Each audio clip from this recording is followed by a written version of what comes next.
In December of 2022, while Nahum and his father Jorge were in the city of Ocotlán, Mexico, they saw a group of children playing in the street. Their attention was quickly drawn to two brothers standing nearby. Nahum tried to start a conversation, but both boys became immediately suspicious and were reluctant to speak. Eventually, Juan, the 6-year-old, responded, while the 12-year-old continued drinking. Their mother had abandoned them a few months prior, and now their sole survival was dependent upon washing cars with their alcoholic father. Meeting vulnerable children like these two boys was not something new for neither Nahum or Jorge. As early as 2002, Jorge had worked as a former minister and addictions counselor for Love in Action, a Casa Hogar for girls, as it is known here in Mexico, in the nearby city of Chapala.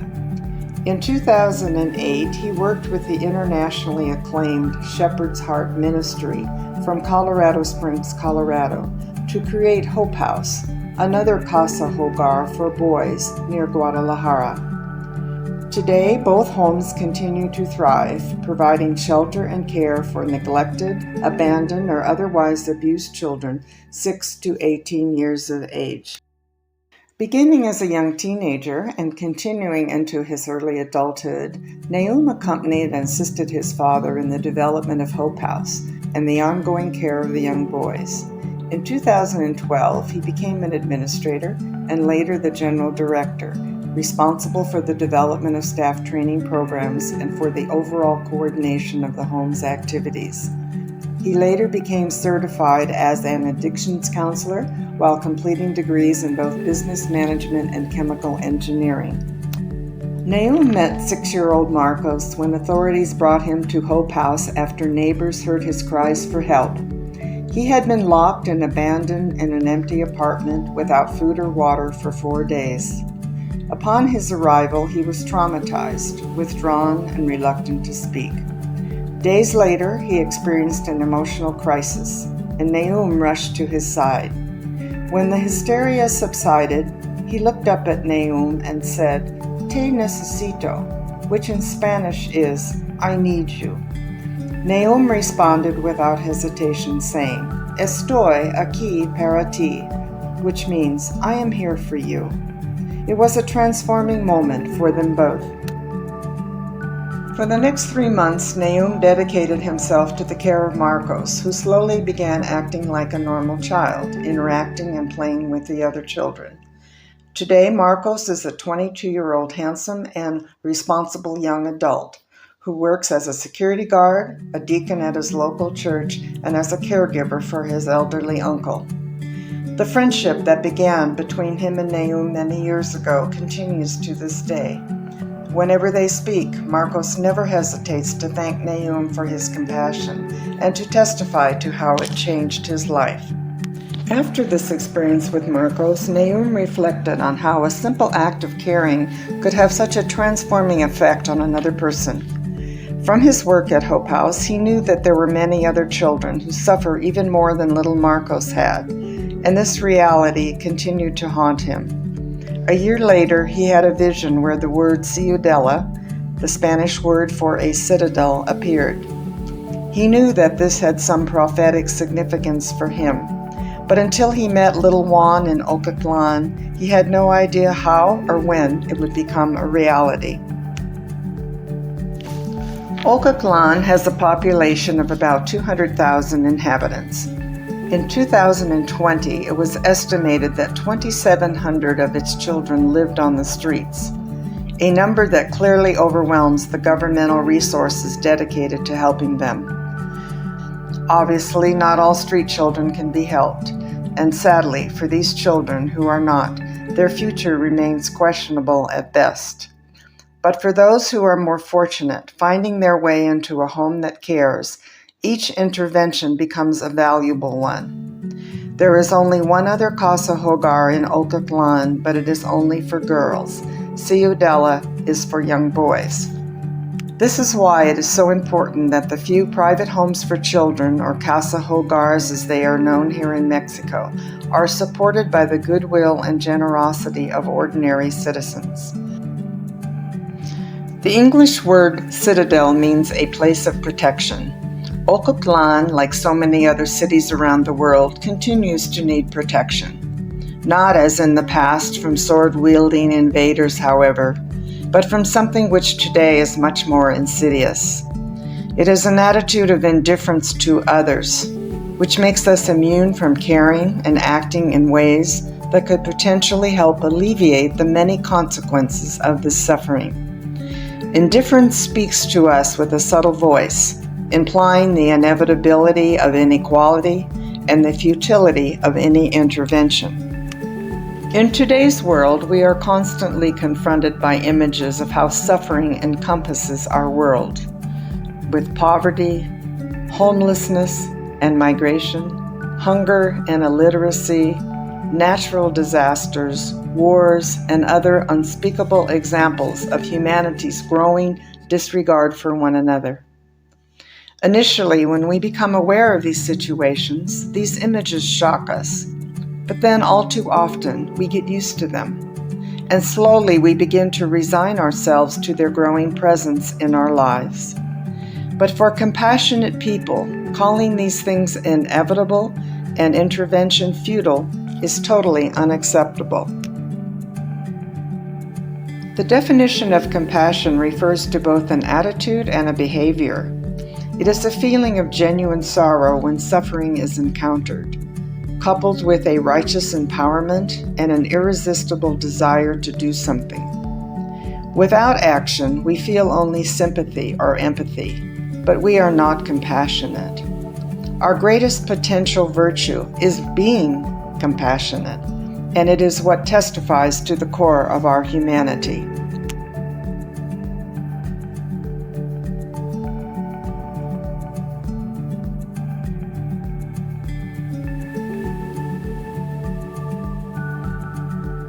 Childhood is meant to be a time of safety and security, where the world is discovered and they learn how to navigate, enjoy, and to properly care for it.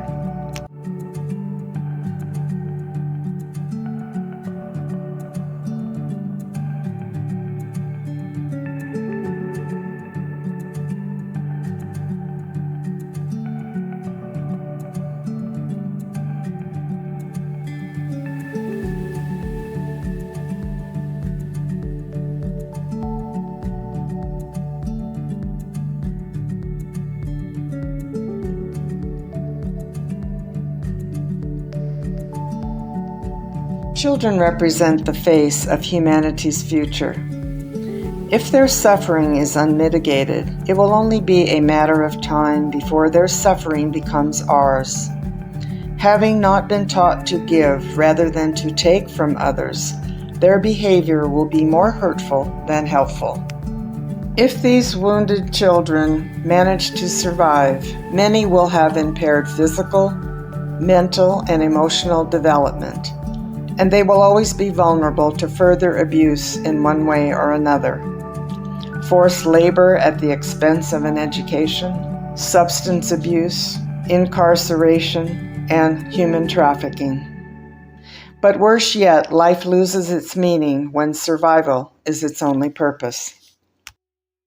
If all a child has experienced is indifference or abuse, this is all he will know and expect from his life in the future. Without intervention showing him an alternative, his reality will be a sad one, and one far less than what his Creator intended for him.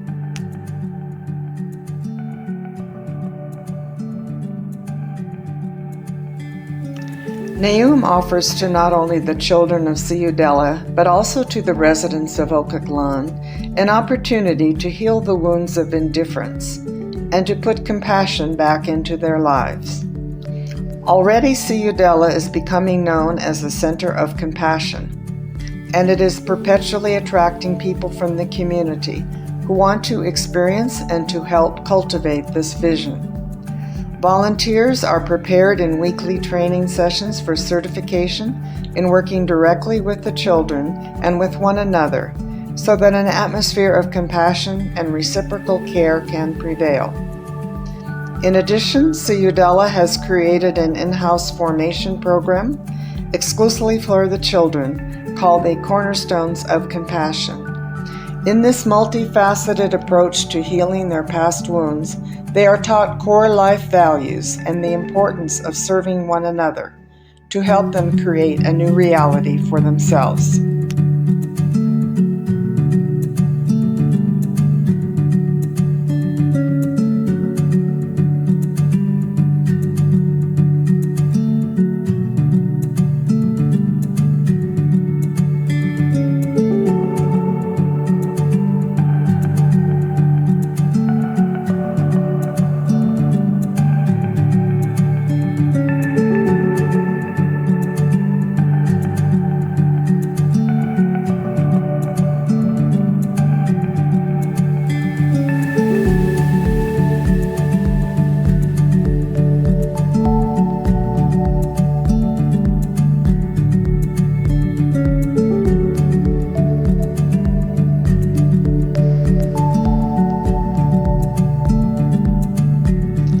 Volunteers from the community assist in weekend fundraising by selling tamales, a popular staple of the Mexican diet, and in daily staffing of the bazaar, which is the equivalent of a thrift store. In addition, Ciudadela co-sponsors with community businesses various events throughout the year to benefit needy children and to foster its presence and its purpose within the city.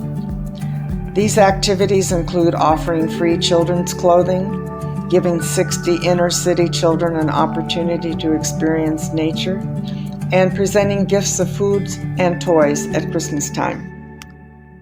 Naum works as the founder and director of Ciudadela, which is currently located in a leased house on Montezuma Street in the Florida district of Ocotlán. The ground floor has a large space with a reception area and the bazaar.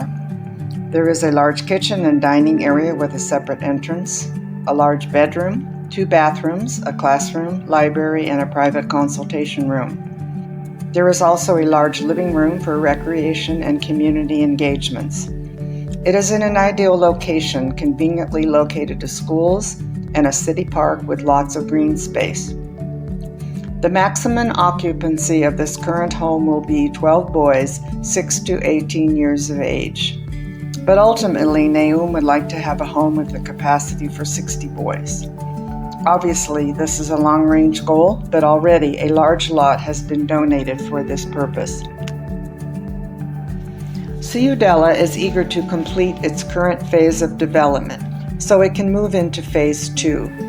In less than 1 year, much has been accomplished, including the acquisition and ongoing remodeling of the Montezuma house, successful completion of the official Mexican AC, which is an indication of nonprofit status, establishment of the board of directors, and the development and current training of 22 team members.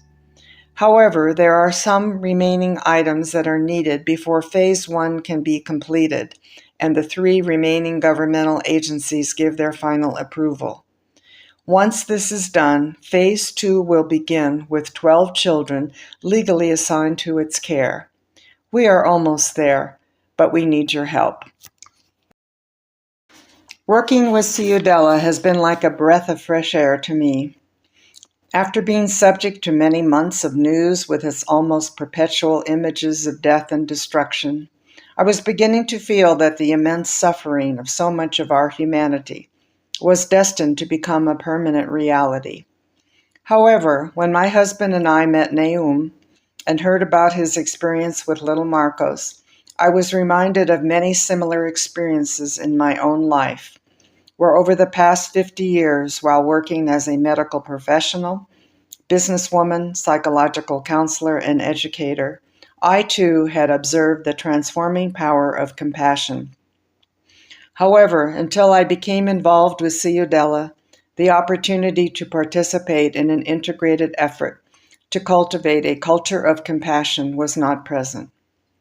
By becoming involved, I have now moved past my previous feelings of sorrow and futility over the ravages of unmitigated suffering and into action.